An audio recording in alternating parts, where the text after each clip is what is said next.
Guy Madison was the perfect Hollywood dream. A World War II sailor turned movie star. He was tall, clean-cut, and handsome, the very image of the all-American boy. Audiences adored him in westerns and war films, where he stood for honor, courage, and decency. To millions, Madison was proof that Hollywood could create heroes as real as the silver screen itself. But Madison lived long enough to see the mask slip. He once confessed that the golden age wasn't golden at all. Behind the bright lights and posters, he found a machine of cruelty, corruption, and silence. "I saw more devils in Hollywood than out on any battlefield," he admitted. And with those words, the Dream Factory was exposed as something far darker, a nightmare factory. Louis B. Mayer, the mogul who fed on innocence. Louis B. Mayer was celebrated as the architect of Hollywood's golden age. As co-founder of MGM, he turned a studio into what journalists called the Dream Factory. He discovered stars, polished them, and sold their glow to the public. To audiences, he was the patriarch who gave the world Judy Garland, Clark Gable, and Elizabeth Taylor. To Hollywood, he was the most powerful mogul in town. But Guy Madison later revealed the crueler truth. He didn't raise stars, he consumed them. Behind Mayer's grandfatherly smile was a tyrant obsessed with control. Contracts bound actors not just to their work, but to their private lives. He decided who they dated, what they wore, even when they smiled for the cameras. Those who resisted found themselves blacklisted, their careers shattered with a single phone call. He ruled not with inspiration, but with fear. Nowhere was his cruelty more apparent than with child actors. Judy Garland, MGM's prized jewel, became his victim. Mayer constantly belittled her, mocking her looks and calling her "my little hunchback." To keep her performing, he forced her into a drug regimen, amphetamines to stay awake, sleeping pills to collapse when the work was done. At only 14, Judy was living on chemicals, her childhood stolen in the name of profit. Mayer's manipulations were legendary. He could cry on command during negotiations, weeping in front of stars and convincing them he was their father figure. In truth, it was performance, a greater act than anything happening on screen. His tears bought loyalty, but his actions broke spirits. Insiders whispered that Mayer cared less about talent than obedience. Stars were not people to him. They were investments to be drained, polished, and discarded when profits dried up. Those who stayed in line shone on magazine covers. Those who fought back disappeared into obscurity. Hollywood painted Louis B. Mayer as a benevolent king, but for those who lived under his rule, he was a jailer in a palace. Guy Madison's words cut deep. Mayer may have built the foundations of Hollywood's golden age, but he built them on the broken backs of the young. He called it a dream factory. But for those inside, it was closer to a nightmare. Judy Garland, the Rainbow Girl, shackled by Hollywood. When Judy Garland sang over the rainbow, the world believed in magic. Her voice carried innocence, hope, and longing. She became America's child, a symbol of purity in a cynical age. But Guy Madison revealed the devastating truth. She carried Hollywood on her shoulders until it broke her. Behind the spotlight, Judy's life was engineered, not lived. MGM executives, under Mayer's command, placed her on pills at an age when most children still played in schoolyards. Amphetamines jolted her awake for dawn rehearsals, and sleeping tablets forced her into slumber when the endless work finally stopped. Her body was turned into a machine for profit. Mayer himself mocked her appearance, calling her ugly and fat, despite her fragile frame. Studio diets left her living on soup, coffee, and cigarettes. At 14, Judy was starving, physically, emotionally, spiritually. Her smile was rehearsed.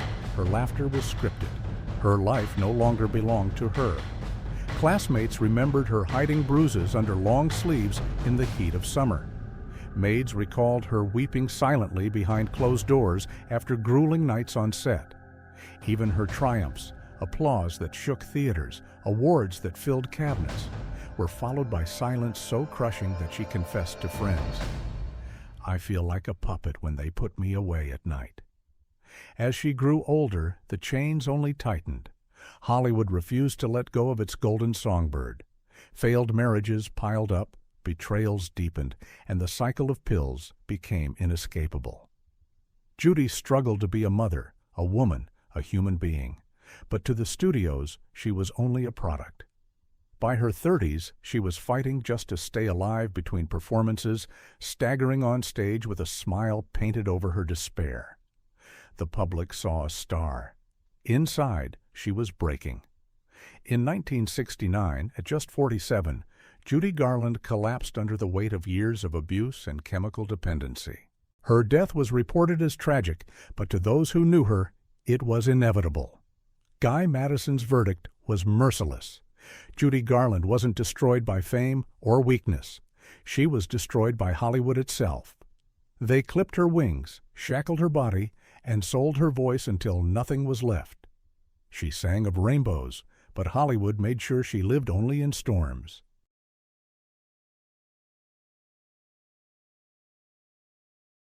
Alfred Hitchcock, the master who turned suspense into real-life torture. Alfred Hitchcock was adored as the master of suspense. With Psycho, Vertigo, and Rear Window, he reshaped cinema and terrified audiences with his genius. But Guy Madison revealed the chilling contradiction. His genius lived off the screams of others. To Hitchcock, suspense wasn't just something crafted for the screen. He orchestrated it in real life, often at the expense of the women he worked with. Tippi Hedren, chosen as his muse for The Birds, quickly discovered that his direction came with shackles. When she resisted his advances, Hitchcock retaliated not with words, but with terror. For the attic scene in The Birds, Hedren had been promised mechanical replicas. Instead, she was locked in a room where live gulls and crows were hurled at her, their wings battering her face, their claws ripping into her skin. The cameras rolled as she screamed, not acting, but fighting for her safety. The torment continued for days until she collapsed, broken in body and spirit. Crew members whispered about their unease, but no one dared intervene.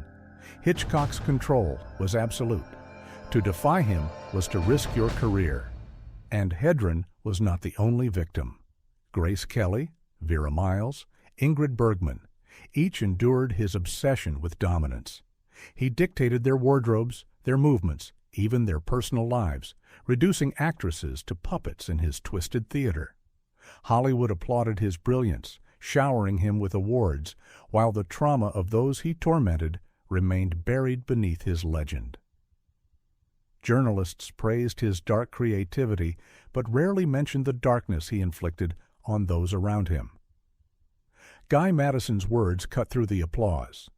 Hitchcock didn't simply film suspense, he inflicted it. His legacy was built on fear, not just in the minds of moviegoers, but in the lives of the women forced to endure his cruelty. For audiences, Hitchcock gave nightmares on screen. For his actresses, the nightmare never ended when the cameras stopped. Errol Flynn, the swashbuckler who laughed at justice. Errol Flynn was Hollywood's golden rogue.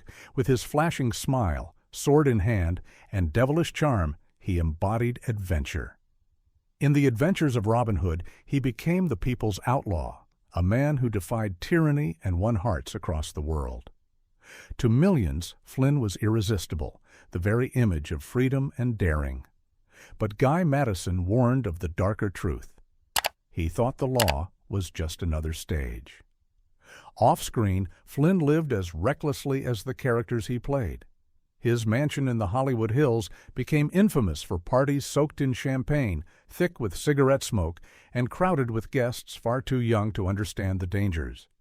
Whispers of underage girls followed him everywhere, and by 1942, the rumors exploded into scandal.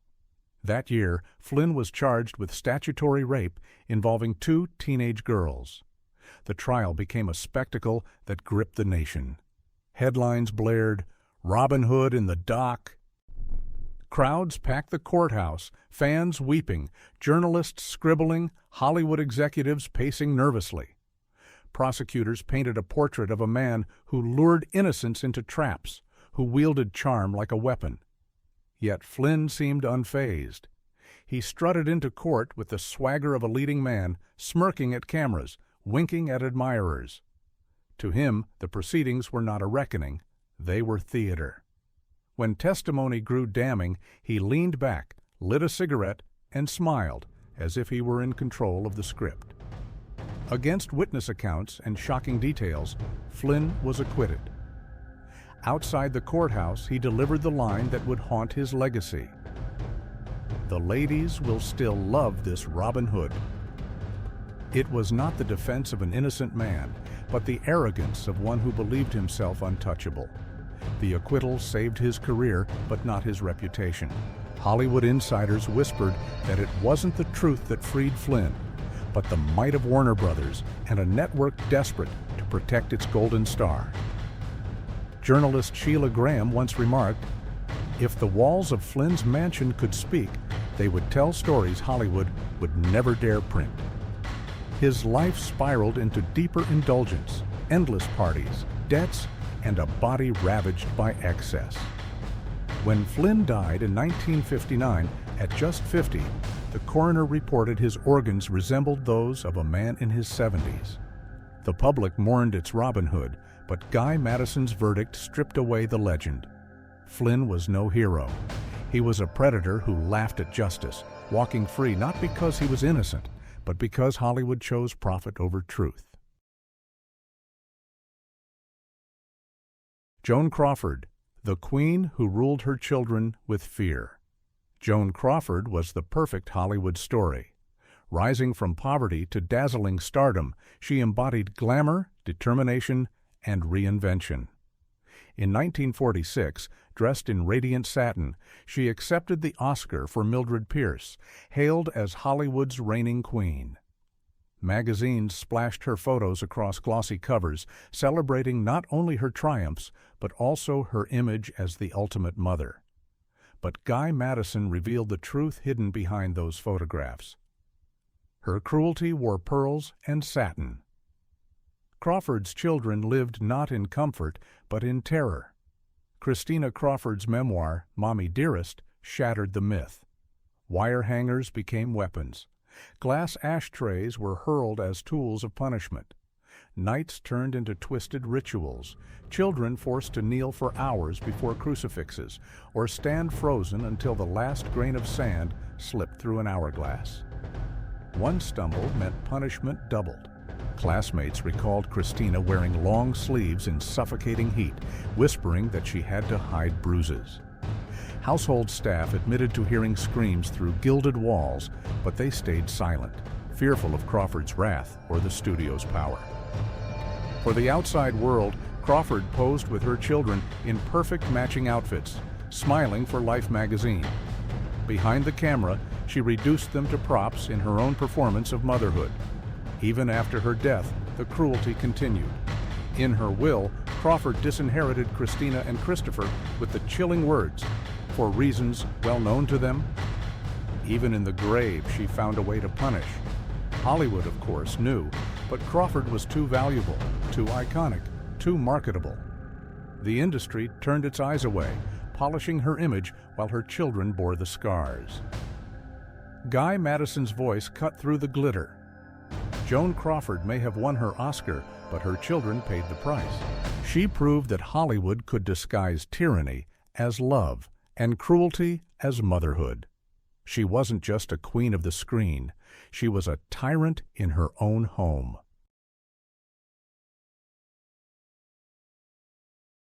Bing Crosby, the king of Christmas who ruled his home with terror. Bing Crosby's voice was the sound of America, smooth, Comforting and timeless, it filled homes through radios and records. Every December, White Christmas became more than a song. It was the soundtrack of family, warmth, and holiday joy. To the world, Crosby was the perfect father figure, a man who embodied kindness as effortlessly as he carried a tune. But Guy Madison revealed the truth behind the carols. White Christmas was sung over broken hearts. Inside Crosby's home, love was replaced by fear. His eldest son, Gary, revealed the brutality in his memoir, Going My Own Way. Nights often ended with trembling children clutching pillows, waiting for the sound of heavy footsteps on the stairs. Crosby would burst in with a belt in hand, delivering whippings so severe that his children learned to fear even silence. "He never hugged me," Gary confessed. "The only touch I knew was the sting of leather." The cruelty left lasting scars. Two of Crosby's sons, Dennis and Lindsay, could not escape the torment. Both took their own lives, leaving behind haunting notes that spoke of despair, trauma, and exhaustion. Friends recalled that even hearing Christmas music triggered panic, as if the joyous melodies dragged them back to nights of abuse. Hollywood, of course, played along with the illusion. Magazines staged picture-perfect spreads of Crosby, surrounded by smiling children, a fireplace glowing behind them. The public saw warmth and harmony. The reality was bruises, tears, and silence enforced by fear of retaliation. Psychologists later tried to excuse Crosby's cruelty by pointing to his own troubled childhood, but Madison dismissed it coldly. He had a choice. He chose power over compassion. On stage, Crosby commanded audiences with the softest note. At home, he controlled his children with fists and belts. The contradiction was staggering. Millions adored his voice, while his own family lived in dread of it. Guy Madison's verdict was clear. Bing Crosby may have been the king of Christmas, but his crown was built on the suffering of those who should have loved him most. Every December, when White Christmas drifts through speakers, it carries not just nostalgia, but an echo of pain, reminding us that Hollywood's perfect illusions often hid its ugliest truths. Howard Hughes, the aviator who built golden cages. Howard Hughes was hailed as America's boy genius. A billionaire aviator, daring film producer, and larger-than-life playboy, he broke flight records, created spectacles like Hell's Angels, and dated the most glamorous women in Hollywood. To the public, Hughes was the man who could do anything, a visionary who lived life without limits. But Guy Madison revealed the nightmare beneath the legend. He didn't build wings, he built cages. Hughes's obsession wasn't just with airplanes, it was with possession. Young actresses, some barely out of their teens, were lured with promises of stardom. Once inside his orbit, the dream turned to captivity. He locked women in luxury hotels, placing them under surveillance as if they were prisoners in gilded cells. Meals arrived on strict schedules. Their movements were tracked. Phones were tapped. Privacy vanished. One actress later recalled being forbidden to leave her suite for weeks. "He wanted to own me," she whispered, "like I was another one of his planes." Those who resisted Hughes's control paid dearly. Careers crumbled overnight. Roles disappeared. Columnists, many secretly on Hughes's payroll, spread rumors branding them unstable or difficult. Producers quietly admitted, "If Hughes blacklisted you, Hollywood was finished with you." His fortune bought silence, his paranoia bought obedience, and his power destroyed lives. As his empire grew, his madness deepened. Hughes retreated into darkened rooms, refusing to touch doorknobs, terrified of germs. He stored his urine in jars, spoke through layers of tissue, and yet, even in his isolation, his need to dominate women never wavered. He left behind a trail of broken actresses, discarded, forgotten, erased. Hollywood never exposed him. To do so meant war with one of the richest men alive. So the press kept printing myths of a daring aviator and brilliant recluse, while the screams of trapped women were buried in silence. Guy Madison's judgment was brutal. Hughes was not a visionary, but a jailer. His genius was poisoned by obsession, his wealth twisted into chains. He flew higher than anyone, but he clipped the wings of those who trusted him. And when Hughes finally died in 1976, unrecognizable, emaciated, and alone, the world mourned a legend.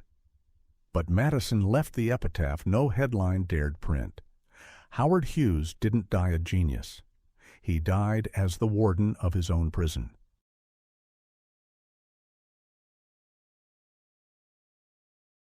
John Wayne, the cowboy who trampled on dignity.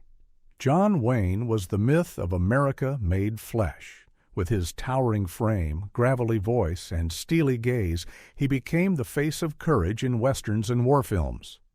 To the public, Wayne was more than an actor. He was patriotism itself, the man who fought for freedom on screen and embodied the rugged American spirit.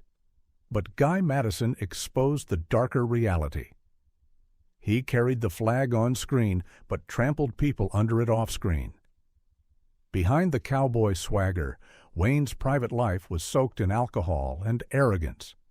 Crew members remembered him as a bully when drunk, berating extras, humiliating stuntmen, and turning sets into battlegrounds of ego. He wasn't just intimidating on screen. He wielded his fame like a weapon, cutting down anyone who challenged him. Then came the moment that shattered his heroic mask. In his infamous 1971 Playboy interview, Wayne openly declared white supremacy, dismissed Native Americans as selfish obstacles to progress, and sneered at minority communities. The words were chilling, not from a fringe voice, but from America's cinematic hero. Madison later remarked, "He wasn't playing a cowboy in that interview. He was firing real bullets." Rumors followed him everywhere. Actresses whispered of crude remarks and unwanted advances. Young actors recalled being pushed aside, mocked, or browbeaten by Wayne's towering presence. His power was so great that studios and journalists stayed silent, unwilling to risk the wrath of a man whose films guaranteed box office gold. Hollywood elevated him to near sainthood. Airports, schools, and even counties bore his name. Statues were erected, awards piled high, and his legend was carved into America's cultural memory. Yet those who worked closest to him remembered not a hero, but a tyrant, one who cloaked prejudice and cruelty in patriotism. Guy Madison's words cut through the myth. John Wayne wasn't the cowboy of American dreams. He was proof that Hollywood could sell arrogance as heroism and prejudice as patriotism.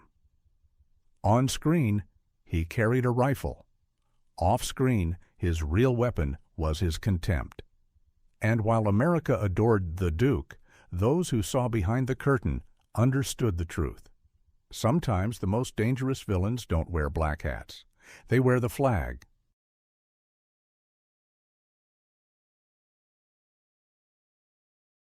Spencer Tracy, the saint who drowned his conscience in whiskey.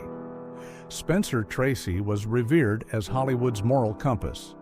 Audiences admired his quiet strength, his Catholic devotion, and his unforgettable roles in films like Boys Town and Judgment at Nuremberg.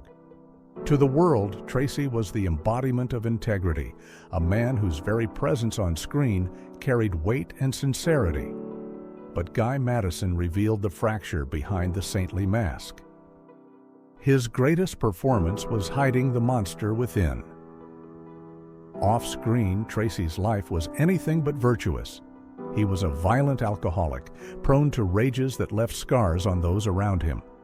Colleagues recalled his sudden mood swings. One moment warm and charming, the next seething, fists slamming tables, voice thundering until everyone in the room fell silent. Some actors refused to work with him altogether, fearing his unpredictable outbursts. His long, secret relationship with Katharine Hepburn became the stuff of Hollywood legend, sold to the public as a great romance. But insiders knew it was far darker. Friends whispered of Hepburn enduring terrifying storms of rage, covering bruises with silence and devotion. The public saw a love story. In truth, she often lived in fear. Tracy's Catholic faith was his shield. On Sundays, he was seen kneeling at Mass, eyes closed in prayer, hailed by parishioners as a man of piety. Yet by night, whiskey consumed him. His binges often ended in bar fights, hotel room wreckage, or vicious tirades against colleagues. Hollywood knew of his demons, but it also knew the value of his name. So the truth was buried, replaced with carefully managed headlines about exhaustion or stress. The contradiction was staggering. Tracy's most celebrated roles preached compassion and justice, yet his private life was defined by cruelty and destruction. He wasn't just battling alcohol, he was using it as a weapon, a tool to dominate those closest to him. When Tracy died in 1967, the world mourned the saintly actor, the man who had given cinema some of its most powerful performances. But Guy Madison's judgment stripped away the illusion. Spencer Tracy's brilliance was undeniable, but so was the suffering he caused. He didn't just drown his conscience in whiskey. He drowned everyone who loved him in its undertow. The silence of Hollywood, the factory's darkest script. Hollywood sold itself as a temple of dreams. The red carpets glistened, the premieres dazzled, and the magazines promised that its stars were flawless gods and goddesses. But Guy Madison warned that the industry's greatest creation wasn't a film. It was silence. The loudest sound in Hollywood, he said, was silence. That silence was carefully engineered. Studios didn't just make movies, they controlled reality. When actors drank themselves into rages, publicists rewrote the headlines. When actresses whispered about abuse, their contracts were torn up and their names dragged through gossip columns until they vanished.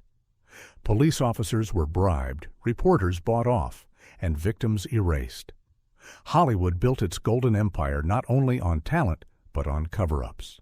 For every Judy Garland whose childhood was stolen by pills, for every Tippi Hedren terrorized by Hitchcock, for every child scarred by Bing Crosby's belt, there was a machine ensuring the world never knew. Whistleblowers paid dearly. Young performers who spoke out found their phones silent, their careers finished before they began. Journalists who dared to write the truth discovered their stories killed before they reached print. And those who suffered most were branded liars, their pain buried under layers of glittering lies. Madison, who had walked through that machine himself, described it not as a dream factory, but a slaughterhouse of innocence. They fed us illusions, he said, and demanded our silence as the price of survival. The hypocrisy ran deep. Stars were paraded as role models, held up as moral icons, while behind closed doors they indulged in violence, addiction, or cruelty. The studios didn't just hide these truths, they profited from them, knowing the myth of perfection sold better than any reality.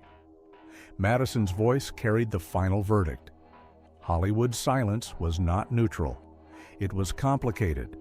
By burying scandals, by protecting predators, by sacrificing victims, the industry turned its golden glow into a shroud. What the public adored was never the truth. It was an illusion, bought and sold at the cost of human lives. The loudest sound in Hollywood was silence, Madison repeated. And that silence destroyed more than careers. It destroyed people.